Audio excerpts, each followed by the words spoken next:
네, 그레이트 영길님, 형제들 간 유산 문제인데요.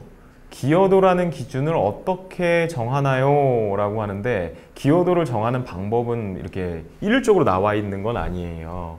근데 이제 보통 그 소송으로 가서 뭐 기여도를 인정을 해달라, 기여분을 인정을 해달라라고 하는 경우에 내가 뭐 부모님 돌아가실 때까지 모시고 살았다던가 부모님을 부양을 했다라던가, 근데 보통은 부모님이 돈이 많기 때문에 이런 경우에 어떤 문제가 발생하냐면, 모시고 산 게 아니라 쟤네가 부모님 돈으로 부모님 집에 얹혀 산 거다라는 주장을 해요. 형제분들이, 나머지 형제분들이. 그래서 오히려 기여분을 가져갈 것이 아니라 쟤네는 살아생전에, 부모님 살아생전에 부모님의 재산을 많이 쓴 애들이니까 오히려 상속재산에서 그 부분이 감액이 돼야 된다는 주장을 하게 되죠.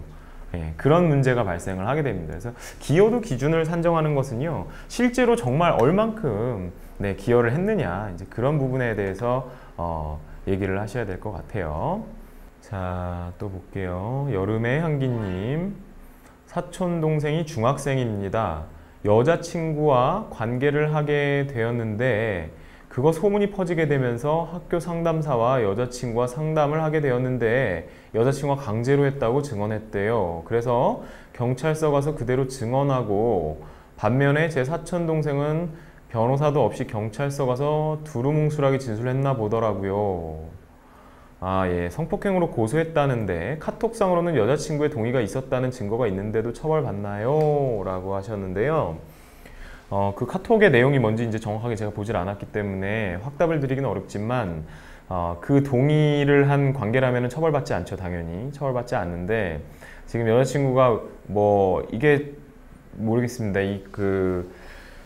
어린 여자의 경우에는요, 이게 자기 스스로도 이게 동의인지 여부인지가 좀 애매해요. 그리고 그런 관계 이후에 어떤 행적들이나 이런 것들이 좀 애매한 것들이 상당히 많습니다. 그래서 실제로 그 여자분들 얘기는 이건 거의 반강제적인데 남자친구가 너무 기분 나빠할까봐 내가 그냥 참았다 정도?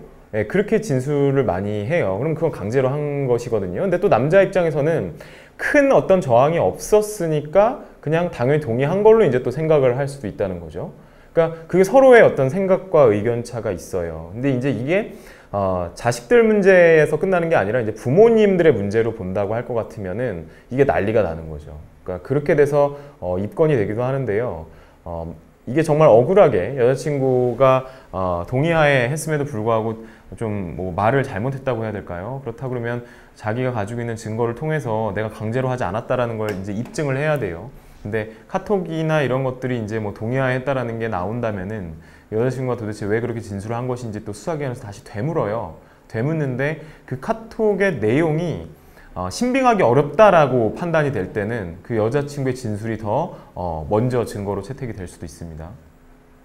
그래서 카톡상의 동의만으로 처벌이 되느냐 안 되느냐라고 일률적으로 말씀드리기는 좀 어려워요.